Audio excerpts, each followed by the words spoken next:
Hello friends, welcome to the point. In this session, let's discuss about the current recent topic rare diseases. So recently the Delhi High Court it has set up a special committee to find a time bound solution on ways to provide treatment and therapy options to the patients those who are suffering from this rare diseases, and the committee it has been asked to give immediate concrete proposals for crowdfunding of the cost of treatment for children with rare diseases. And what is the issue now? So the issue is that the High Court's direction it came while hearing a bunch of petitions filed by patients suffering from rare diseases such as DMD, which is called as Duchenne muscular dystrophy and Hunter's syndromes. They are seeking directions to the government to provide them uninterrupted free treatment in view of the exorbitant cost of treatment. So this DMD it is a condition that causes progressive muscle degeneration and it weakens and weakness in the victim.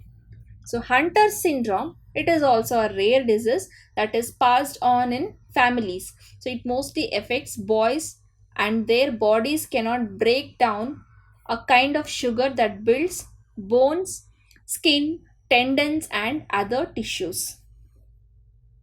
So what is this rare disease?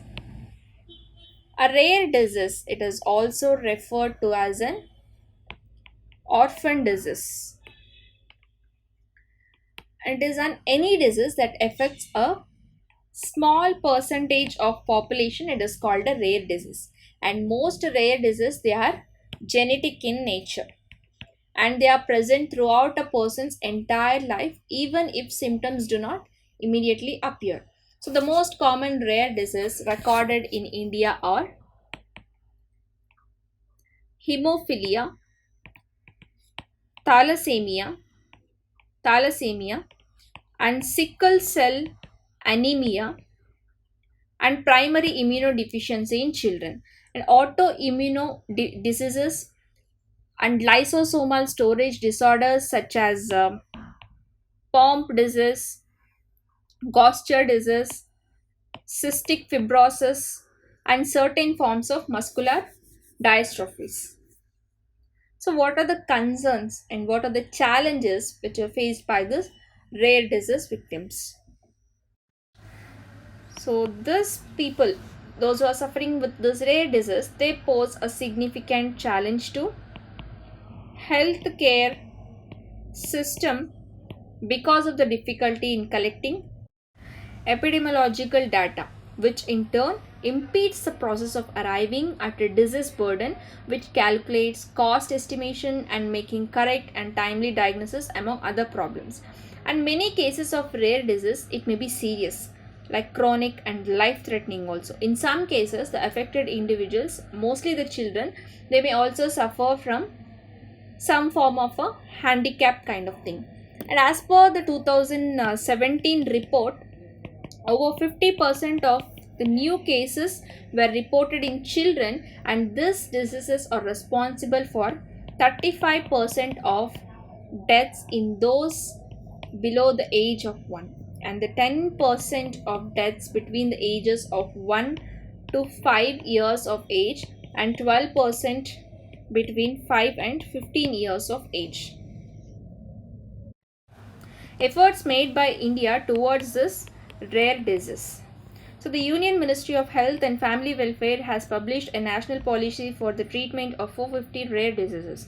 So the policy it intends to kickstart a registry of a rare disease which will be maintained by the Indian Council of Medical Research, that is ICMR. So under this policy there are three categories of rare diseases. So requiring one-time curative treatment, diseases that require long-term curative treatment but where the cost is low, and those needing a long-term treatments with high cost. And some of the diseases in the first category they include osteopetrosis and immunodeficiency disorders among others. Financial assistance done by the government for this rare disease. As per the policy, the assistance of rupees 15 lakh will be provided to the patients, those who are suffering from rare disease that require a one-time curative treatment under the Rashtriya Arogya Nidhi scheme. And this treatment will be limited to the beneficiary of Pradhan Mantri Jan Arogya Yojana. Justification for state's intervention.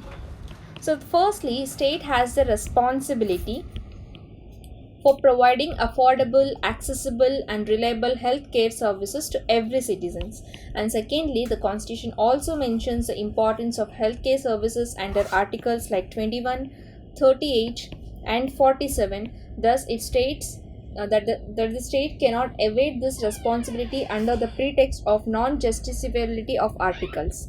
And thirdly, even if pharmaceutical companies are incentivized to develop drugs to treat rare disease, pharmaceutical companies remain beholden to the laws of economics, and it gives a low demand for orphan drugs, and the price of these drugs are high as they choose to be, and hence there has to be a regulation of the government in restricting the exorbitant prices of the drugs.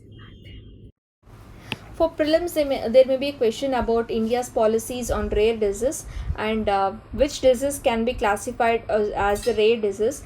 And these are the types of questions that may be asked for prelims. And for mains, there may be a question like what are the rare diseases and how do they spread? Is it a genetically transmitted disease, and how the spread of those diseases can be prevented. So this is all about the rare disease. See you in the next session with some other interesting topic. Thank you.